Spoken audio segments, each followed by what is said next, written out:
Hello, BookTube. Hello, friends. Welcome to Lizzie Faye Loves Books. I'm Elizabeth, and I am excited today to bring to you a TBR Jar draw. It has been almost a year, about 11 and a half months since episode 4, and this is episode 5.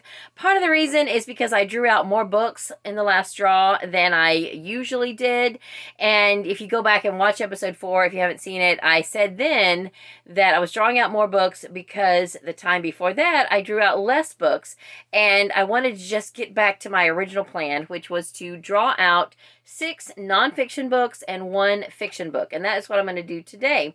So I have made a playlist at this point of the other episodes. If you have not been following me very long and you want to go back and watch any of those, you totally can. The first one is kind of hard to find, so I decided I ought to go ahead and make a playlist, and I need to just add the word TBR Jar draw or TBR Jar challenge to that video, because this all came about as a part of a bigger project that I was doing a few years ago. I was doing a big overhaul of my books, a big unhaul. I unhauled like 200 and something books, and I selected some mostly nonfiction books that I thought I could probably unhaul, but I really wanted to take a second look at them first. I wanted to either make a stab at reading them, or at least look at them and say, okay, I don't need to read this. And so I put all those in a bin. I made 2 bins. The bigger one is nonfiction, the smaller one is fiction. And I made these jars, or, well, this is a vase, this is a bowl, but we're going to call it jar. So I'm down to not very many nonfiction books now. I have recently added some more books to that bin, but I have not put the names in here. I really want to at least make this draw and maybe one more, depending on what I draw out today, just to sort of, clear out more of the old before I add in the new. For my fiction, I didn't start out with very many, and mostly these represent series.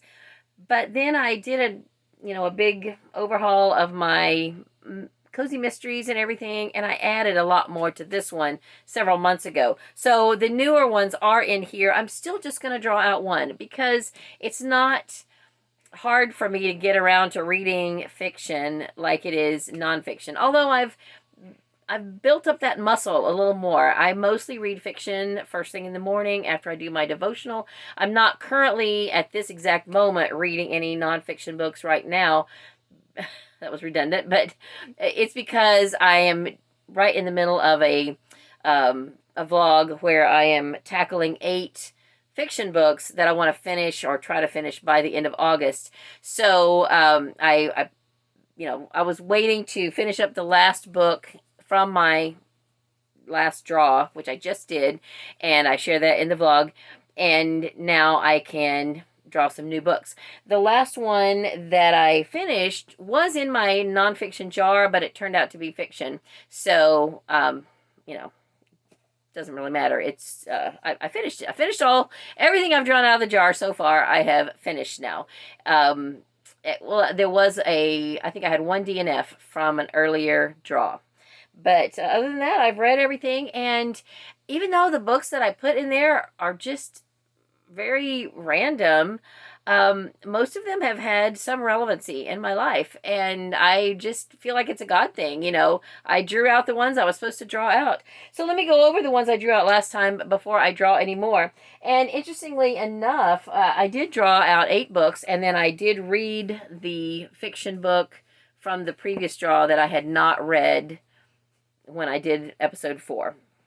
So here are the 8 books. As I said, one of them turned out to be fiction. You guys have already heard me talking about it recently. Hey Cowboy, Want to Get Lucky by Baxter Black. The title is exactly what you would think it is. And it was still funny. I don't condone everything they did, but it was about 2 bull riding rodeo cowboys, and it was funny. It was fun, and I enjoyed it. So I wanted to first offer this to my sister. She had heard of Baxter Black before. He is a radio commentator. I don't know if he's still working or not. He's in his 80s right now, I believe. And I had forgotten, but on the back it says, or somewhere I read or saw, that he was a veterinarian. Maybe a large animal vet. So anyway, this turned out to be a lot of fun. It's over the top ridiculous. but I'm glad that I read it. And then 4 of the 8 books I drew out were parenting books. And, that's a great thing because, as I've said before, it's now or never with these parenting books. My oldest daughter's 20. Now, she has autism, so she still needs assistance. She still needs mothering. She needs me. And my 17-year-old just graduated from high school and has just started college. And sometimes she still needs me. She's jumping out there in life and gets really overwhelmed. And I did find some relevant things in all of the books that I read. So I was glad that I did. 2 of them were relationship books, and then one of them was just a really nice gift book that I'm going to be excited to share with someone. So the 2 relationship books, one of them I had read before. I didn't remember it until I started reading it. I was like, I've read this before. The Language of Love by Gary Smalley and John Trent. And this is not to be confused with The 5 Love Languages, which is by a different author named Gary. I love that book. But this one is more about word pictures and utilizing word pictures to communicate to your significant other. And it was good. I don't know, now that I've read it twice, I probably don't need to keep it. I doubt I'll read it again, but I thought it was good, and I was glad to have the reminders. This one was just a little book of just a little short, like most of the chapters were 3 pages, and I think there's like, how many of these were there? There was 100 of them. So I think I read 2 or 3 a day and got it done within a month or a little over a month, something like that. I don't know. Don't Sweat the Small Stuff in Love by Richard Carlson and his wife, Kristine Carlson. So I said I just now rewatched my episode 4, and I had kind of forgotten, I had these books sort of stacked up, tucked away on a shelf. As I would finish each one, I would add it to the stack. And I'd kind of forgotten some of the earlier ones that I read. And I tried reading the regular Don't Sweat the Small Stuff a long time ago. I listened to it on audio. I started it on audio, and I rarely DNF books now, but I did DNF that. And it's really just because I just wasn't having it. I kind of joke about the fact that I live to sweat the small stuff. I am very detail oriented, and sometimes I do let the small stuff get to me. I shouldn't, I know, but at that point in my life when I was trying to listen to that first book, I just wasn't having it. I could probably go back and get through it now. But anyway, I did read this. It was good. It had some good sound advice about, I think it is more important not to sweat the small stuff with your spouse. Well, I don't know. I don't want to get into that. I just have, I'm 56. I still have some growing up to do. I know that. I can always learn. I can always get better. I can always improve. And this helps. So things like that are good. So the 4 parenting books. Let me just show them to you. This is probably the best one. Raising Great Kids by Henry Cloud and John Townsend. Both are doctors.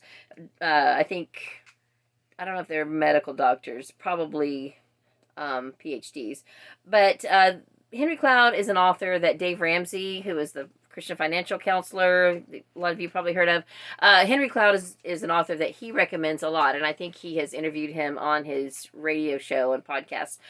We haven't read Boundaries is his main one. We haven't read that. We don't really have any boundary issues with any of our family, so I haven't really felt compelled to pick it up. But I did enjoy this. This is definitely a Christian approach to parenting. It had relevant things from kids of all ages, including my own kids, at least, where we are in our lives right now. So I enjoyed that. Katie saw when I was reading this, and she's like, "Why are you reading that?" And I said, "Because it was in my TBR jar." And I said, "Believe it or not, there are some stuff in here, that some things that are relevant." She's like, "Oh, you're trying them out on me?" And I can't even remember now what it was, but there was something. I don't know. It was just funny. We had a conversation, so that was fine, and it wasn't bad. Dr. Kevin Leman is the author. Have a New Kid by Friday. I don't need a new kid by Friday. Mine is great, and I love her. I love both of them. So then this one, I probably the next 2, I will try to pass on to someone This one still had a few things that I could glean from it. I didn't always agree with everything in it, but it's a good comprehensive guide for building discussions with your daughter about various topics that they invariably will encounter growing up. It's called How to Say It to Girls, Communicating with Your Daughter by Nancy Gruver. It is just laid out each topic is alphabetized by topic, and within each topic there is advice for each age group, and then resources that you could look for if you want further study about those topics. And it gives suggestions for, sorry, the dog is down here. It gives suggestions for words and phrases that you might use when you're trying to have a discussion about various topics. So it is laid out very well, and it was easy to read. It had a lot of white space, so it didn't take very long to read at all, even though it's a thick book. And I will probably put this in our little free library, and maybe someone will pick it up. Then this one is geared for a girl to read. It's called It's a Girl Thing, How to Stay Healthy, Safe, and in Charge by Mavis Jukes. And I am thinking right now of a preteen girl from our church that might enjoy this. And I think but it does deal with issues, throughout adolescence and teenage years, but it would be best read by a middle school girl before they encounter, all these things. So I may possibly offer this to her mom just to see if it's anything, that they would like to have. And if they don't want it, then I'll put it in the little free library. Okay, the last one. This is a gorgeous book. It's called Time Began in a Garden by Emilie Barnes. It is a Christian book. Emilie Barnes is a Christian author. She writes a lot of nonfiction, a lot of just inspirational, gifty kind of things. They're in her books. Some of them are tea related. She usually does have some beautiful illustrations. I don't think she does the illustrations. In fact, I don't know if she is an artist herself, but I believe most of her books have another artist that, sorry, the dog is irritating the cat. Louie, and the one we're fostering. Anyway, sorry. Okay, so these paintings are by Glenda. I'm so sorry. Give me a second. Sorry, it wasn't a cat that Louis was barking at. He was barking at Bob, the other dog. Okay, so these paintings are done by Glenda Turley, and this book is just gorgeous. It has a theme of gardening, but it uses garden as the venue to discuss other topics, and as well as gardening, and it was just lovely. So I am definitely going to be passing this on to someone else, and I am glad that I read it. I found it maybe at a library book sale somewhere. Is that the picture I already showed you? I don't know. I can't remember which one I already showed you, but anyway, it's gorgeous paintings in the book. So there it is. All right, the fiction book that I read from the previous draw that I hadn't read by the time I did my last nonfiction draw is Wild Goose Chase by Terri Thayer. Now, it wasn't that long ago that I read this, and some of you guys remember me probably saying that I did not like this book. If I had read the first chapter of book 2, which is the first one I bought, I would have probably, if I had just opened it to the first page, I would have probably realized that this was not going to be a series for me. There were 2 big reasons. The characters were not very likable, and they were not nice to each other. And there was trashy sex. I don't really want trashy sex in my cozy mysteries. And I've got a couple of other books, or at least one other trilogy by Terri Thayer on my shelves, and I'm going to take a closer look at that series and just see if it has a similar vibe. Then I'm just going to unhaul that as well. So these are the Quilting Mysteries. This is a 3 or 4 book series. I have the first 2. I am not going to read the second one. I did read the first chapter because it was at the end of this book, and I said then, if only I had, if only I had read the first couple pages when I first found this. So one of you guys asked me, or that you said, I'm so curious about now what that first chapter says or what that first page says. And I took a picture of it and sent it to her in an email. So if you are curious, anybody else is curious about it, then I will be happy to do the same. But basically, it's, you know, it's trashy sex. And I feel like, and I'm probably wrong about this, but the demographic who would pick up a quilting cozy mystery, I feel like very few of them would want to book a quilting mystery with trashy sex. Am I wrong? Am I right? I don't know. It's probably divided. Anyway, but I had gotten these originally to pass on to my sister. I need to send her a belated birthday box. And Charlotte, if you want these, I will include them. If you want to give them your own opinion and try them out, you certainly can. I will say, and this I forgot to say when I did the wrap up, when I talked about these, there is more about quilting in this than in other books masquerading as quilt books, like the series I'm reading now, the Harlequin series, Welcome to Tyler. It's really not about quilting, but every one of those books has a quilt on the cover. You know, they're not bad, and they have sex scenes too, but they're not trashy. Really, they're really not. This I just did not like, but it takes place at a quilt expo, and there is a good bit about quilting and the quilt expo in the book. So it did have that. So, so yeah, that's about all I will say about that. Okay, so it is time to draw some new books. I think I mentioned already that this is getting low, but that's great. I want to go ahead and try to clear out more of these before I add in titles of the new books that I have already added to the bin. But let's just take these and let's see what I get. So I will draw one out. I probably won't even announce, well, I don't know. We'll see. I might not even announce what I draw until I go and get it. Let's just see if I can read it first. I have to put my glasses on. Let's see. Oh, I've already read this. And I already have it in my box to give away to somebody. But so I will draw a different draw, but let me show you what this is.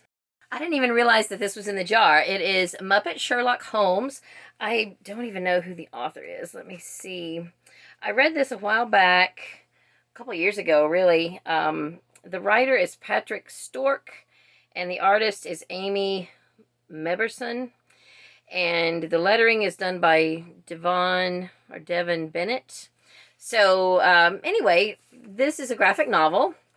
And I read this before I ever read anything Sherlock Holmes, like several years ago. And then I wanted to read it again after I had actually read a couple of Sherlock Holmes stories so that I would just make the connections. And so I did. And then I decided I didn't really need to keep this, even though I love the Muppets. I wanted to give this to an artist friend of mine who is also a huge Muppet fan. We used to be co-workers, and we both have, he has a bigger connection to the Muppets than I do, but I don't need to go into all that. But anyway, I thought I would pass this on to him. I do have a lot of Muppet memorabilia.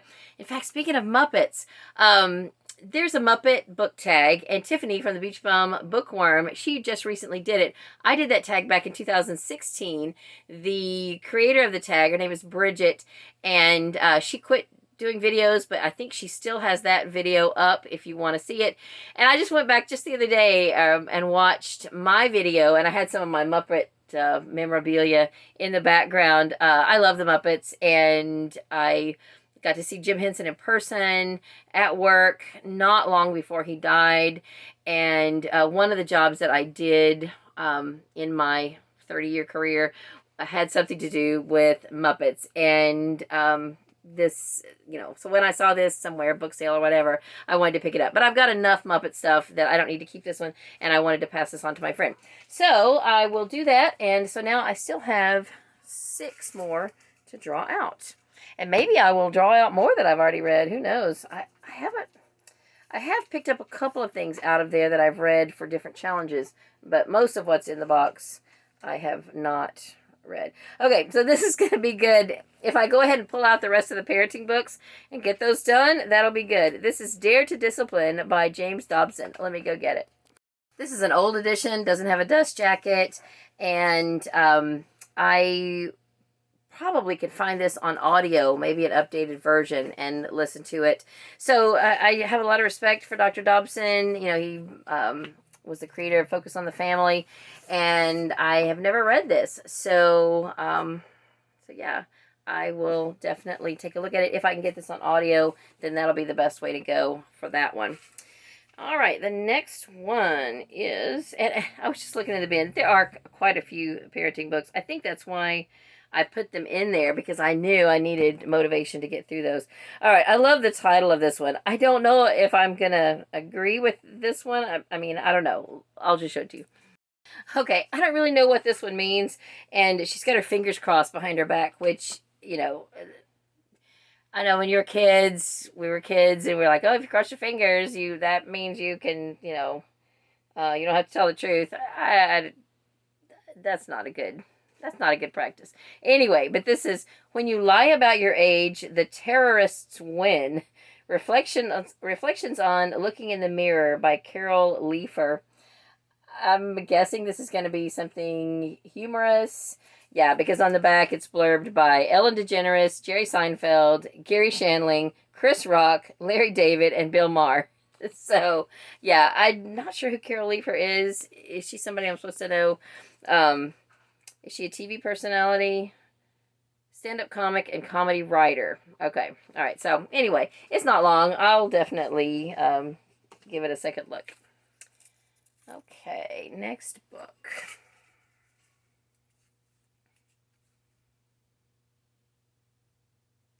Well, this is the same one. That's random. Okay, I had the same book in there twice. Interesting. Okay.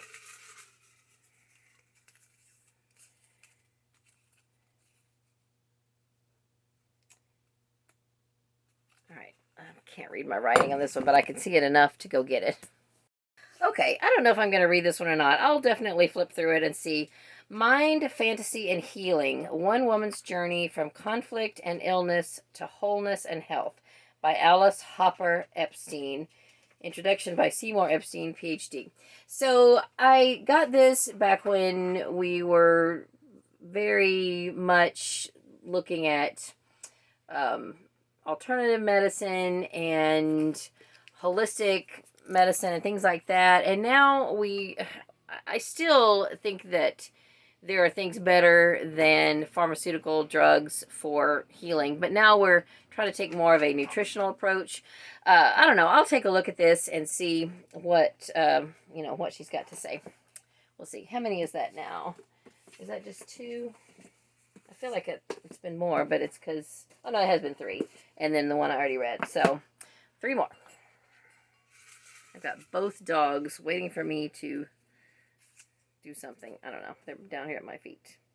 All right, The Maker's Diet, and that's kind of it's kind of interesting that I drew that, because I have read the Bible Cure in the last draw. I think it was draw 3. It's more of a biblical approach to dieting, and then we recently watched a video about the Hallelujah Diet, and so I've been curious about this one because we are changing our eating habits and our diet right now. We're in the process of sort of going from we had been doing more like a keto, and now we're going to more vegan. So I'm curious to know what the approach of this one is. Hang on, let me go get it. All right, so The Maker's Diet is by Jordan S. Rubin. There is a foreword by Charles Stanley.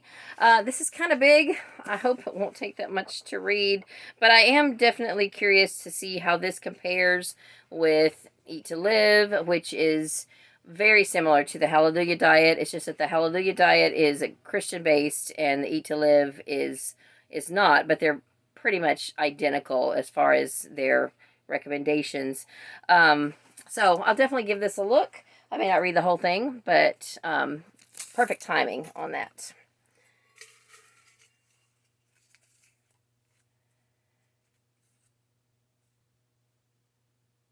All right, this is going to be another parenting book. Okay, so this is geared towards ages 8 to 11 and parents. It is How You Are Changing, Learning About Sex for discussion or individual use by Jane Graver. So I'm going to read through this, and then before I pass on the other book, the this one, the girl thing, before I pass that on, I'll read this one and see if these might go together to the same parent. This has just more like cartoon type illustrations, and it does have some drawings of anatomy, things like that. So, which, you know, is appropriate for a book that is teaching about sex. So, yeah, and that won't take very long to read at all. And I'm tempted to say I should do more than 6, but if I get these done quickly, oh my goodness, it was a cat. If I get this done, then I can maybe do another, it says another video has started. Wow, have I been talking that long? Okay, sorry about that. What I was just saying is if I get this done quickly, I can do another draw. All right, this one is another relationship book, Marriage Secrets. Let's go get it. Okay, so this makes 6. Marriage Secrets, How to Have a Lifetime Love Affair by Roseanne Rosen. I don't know anything about this author. I don't know if this is I don't get the feeling that this is a Christian book. I'll still take a look at it for sure. Anyway, it's kind of long, but that's okay. I'll get started on it and try to, you know, read a little bit each day. So, yeah, well, let's see. I've still got a fiction to draw. So those were the 6 nonfiction. And basically what these represent series. So the ones I put in here mostly are the ones that I'm having a hard time getting to, or maybe I only have 1 or 2 from the series and I want to see if it's worth getting the rest of them or whatever. And maybe I don't even have the first one. If I draw a series where I don't own the first one, I will check out the first one from the library unless I find it, you know, soon at a book sale or something, and read the first one and then decide if I'm going to read the rest. Okay, so this is one that I think a lot of you Cozy Mystery people have heard of. Hope Street Church series by Jennifer Stanley. She also goes by a different name now. Is it Ellie Alexander or Ellery Adams? I get those 2 L names. It's one of those. And in fact, now they've been publishing, I think, the Hope Street Church series under her real name. So, yeah, let me find that. Okay, so I looked it up. The author is Ellery Adams. I'm sorry, I always get them confused. Ellie and Ellery, honest mistake. So, anyway, but these, my editions are published under the Jennifer Stanley name. I have all 3 in the series. Book 1 is Stirring Up Strife. Book 2 is Path of the Wicked. And then book 3, I just hauled a few months ago, The Way of the Guilty. And my only requirement for myself is that I read at least the first one before I do another draw. If I can find these on audio and I can go ahead and zip through all of them, I will do it for sure. But if I have to read it in print, it'll be a little slower going. But the main thing is just read one and see if I want to continue that series. So here we go. Let me hold up the books that I have drawn out. Here's my 6 nonfiction, and a couple of them are long, but a couple of them are short. So, so that's good. And one of these. So here you go. This is what I drew out for episode 5 of my TBR Jar challenge. As I mentioned earlier, there is a playlist now where if you want to see any of my earlier draws, the nonfiction books are just, you know, a lot of randomness. I go to a lot of library book sales, and I just, you know, a lot of times they're fill a bag, and if I see something that looks interesting, I will grab it. And, you know, I've got enough books on my shelf now that I need to deal with some of these random books and either read them or move them on out, or both. So that's all for this video. Thank you so much for watching. I hope you're having a great day. Read a good book, and God bless you.